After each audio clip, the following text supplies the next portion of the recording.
को संतान नहीं हो रही हो, बहुत प्रयास कर लिया हो, पुत्रदा एकादशी पूरे साल में 2 बार आती है। एक श्रावण के महीने में आती है, दूसरी पोषादिक्रम में आती है। श्रावण के महीने की जो पुत्रदा एकादशी होती है, ये संतान की वृद्धि करने वाली होती है। शंकर जी के मंदिर में जाकर, भगवान शिव के मंदिर में पूजन करके घी का 1 कटोरी में घी और 1 कटोरी में खीर शंकर के सामने रख देते हैं। भगवान शंकर के मंदिर पर चौखट पर घी का दिया लगा देते हैं। शंकर जी की चढ़ी हुई 1 बेलपत्र साथ में रखें और 1 बेलपत्र को उठाकर शंकर जी के मंदिर की चौखट पे ही बैठकर चबा चबा कर खा लेते हैं। जो 1 बेलपत्र लेकर आए हैं वो अपने पति को खिला देते हैं।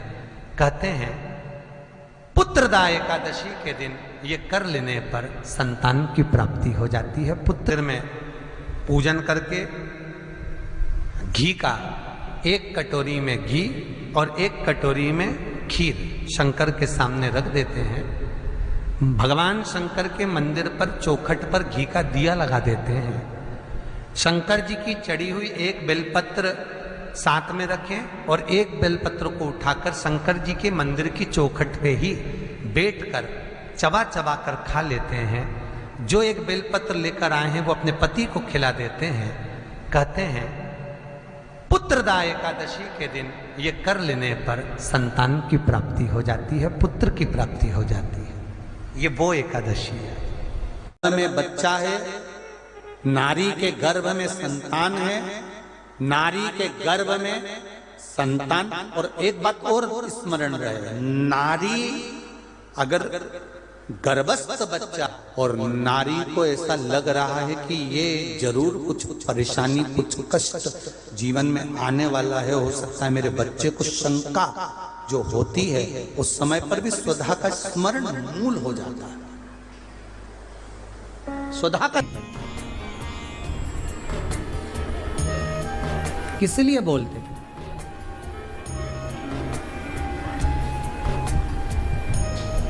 व्रत का सबसे पहला नियम, एकादशी व्रत का सबसे पहला नियम है कि आप जिस दिन व्रत करो उसके 1 दिन पहले भक्ति का संचार इस हृदय में करो। भक्ति का संचार इस हृदय में कर लीजिए। जिस दिन आप व्रत करो, जैसे एकादशी का व्रत कर रहे हो तो दशमी के दिन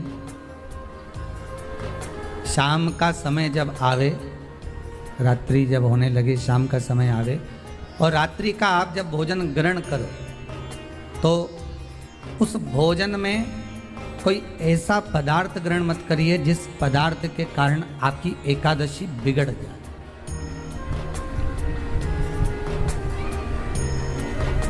कोई बेकार भोजन हमें ग्रहण नहीं करना, श्रेष्ठ भोजन ग्रहण करिए दशमी। और एकादशी का दूसरा नियम बहुत ध्यान से सुनिएगा। जिस दिन आपकी एकादशी का व्रत हो उस दिन प्रयास करिएगा कि अपने हाथ से किसी भी वृक्ष की कोई पत्ती टूटे ना। अपने हाथ से किसी भी वृक्ष की, पौधे की, किसी भी वृक्ष की पत्ती अपने हाथ से ना टूटे। बहुत ध्यान दीजिएगा महाराज। एकादशी का ये दूसरा नियम है कि अपने हाथ से किसी पौधे की, किसी वृक्ष की, किसी डाली की कोई पत्ती ना टूटे, इसका प्रयास करें।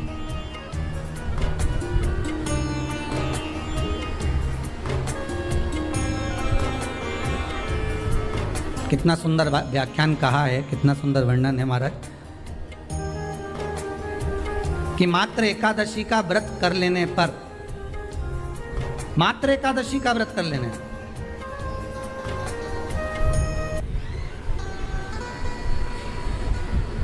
जो पूर्व में किया गया हमारा पाप कर्म है हमने किसी जीव की हत्या करी है, हमने किसी को कष्ट प्रदान करा है, हमने किसी को अपशब्द कहा है, हमने किसी को ताने दिए, हमने किसी को आड़ा टेढ़ा कहा है, हमने किसी को गालियां दे दी है, मात्र एकादशी का व्रत ही कर लेने पर ये सारे जो दोष हैं वो समाप्त हो जाते हैं।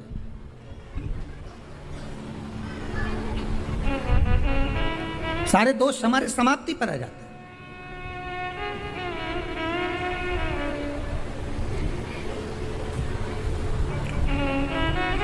अब एक विचार करिएगा थोड़ा सा अपने मन में, अपने चित्त में, अपनी वृत्ति में एक बात उतारिएगा, एक अपने मन में एक बात को उतार कर रखिएगा कि आप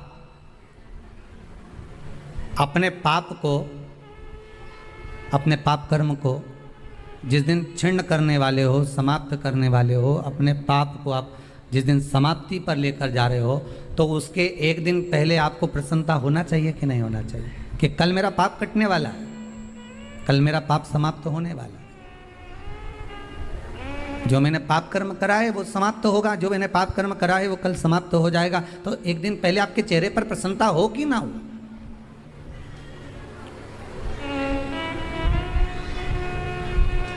और चेहरे पर वो प्रसन्नता आपके आना चाहिए कि कल मेरा एकादशी का व्रत है, आज दशमी है, कल एकादशी का व्रत है, तो कल मेरी जब एकादशी का व्रत रहेगा तो मेरा ना जाने कितना कितना पाप, कितना असत्य, कितना झूठ, कितना प्रपंच वो समाप्त हो जाएगा। इसमें मुझे प्रसन्नता हो, इसमें मुझे आनंदता हो।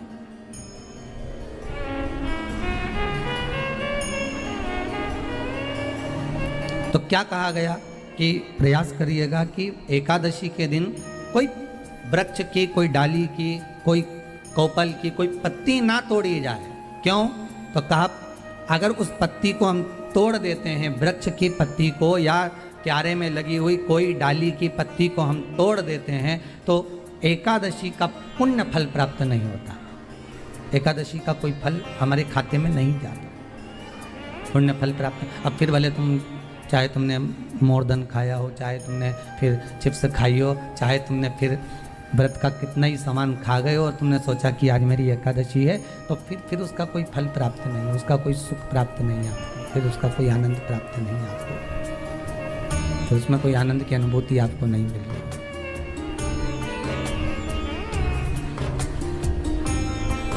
फिर उसमें कोई फल की प्राप्ति आपको नहीं हो रही। आस्था चैनल के माध्यम से जितने भी एकादशी करने वाले हैं और चतुर्थी का व्रत करने वाले हैं, बहुत ध्यान से आपकी कथा सुनना कि एकादशी का आपसे आपके बच्चे पूछेंगे, मम्मी हम भगवान विष्णु का दर्शन करते हैं, हम राम जी का दर्शन करते हैं, हम कृष्ण भगवान का दर्शन करते हैं, हम भवानी माता का दर्शन करते हैं, हम शंकर जी का दर्शन करते हैं, हम सारे देवी देवताओं का दर्शन करते हैं, पर ये एकादशी माता तो कभी नजर ही नहीं आती। पूछेंगे कि नहीं पूछेंगे कि तुम जिस एकादशी का व्रत करते हो इनका जन्म कहाँ से हुआ, कहाँ जन्मी थी? एकादशी की जन्म स्थली कहाँ है? भाई भगवान कृष्ण की जन्म स्थली तो मथुरा है, श्री राम जी महाराज की जन्म स्थली बोल दो जम के अयोध्या है।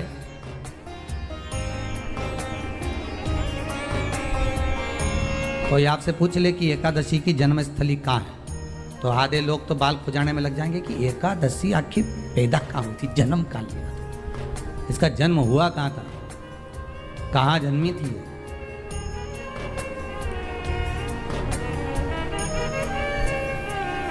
इसका जन्म स्थल है कहाँ? और अगर मान लो जन्म स्थल एकादशी का है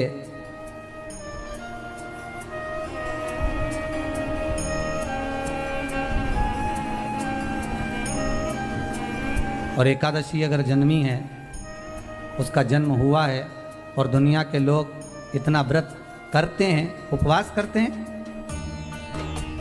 तो फिर इसका जन्म स्थल कहाँ होगा? तो कहा इसका जो जन्म स्थल है वो बद्रीनाथ। कहाँ पर है? बद्रीनाथ। और उस बद्री विशाल में भी एक गुफा जिसका नाम है हेमवती। क्या नाम है? हेमवती। उस गुफा में एकादशी का जन्म स्थल है। बद्री विशाल में हेमवती गुफा जो 12 योजन अंदर प्रवेश करने जितनी, 12 योजन की गुफा के अंदर, हेमवती के अंदर एकादशी का प्रागट्य हुआ था, एकादशी का जन्म हुआ था।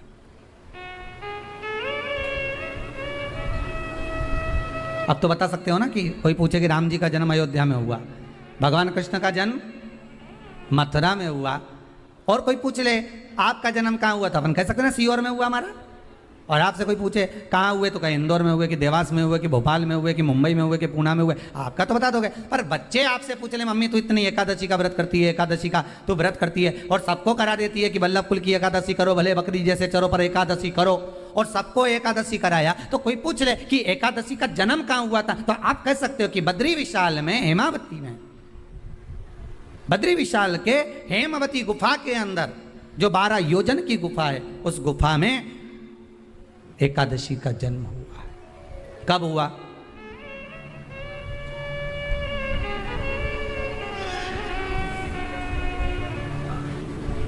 जन्म होने का कारण, राम जी के जन्म होने का कारण था रावण का संहार। भगवान कृष्ण के जन्म होने का कारण था कंस का संहार। नरसिंह भगवान के जन्म होने का कारण, प्रकट होने का कारण था हिरण्यकशिपु का संहार। वराह भगवान के प्रकट होने का कारण था कि पृथ्वी को जल पर लाकर ठहराना, हिरण्याक्ष का संहार।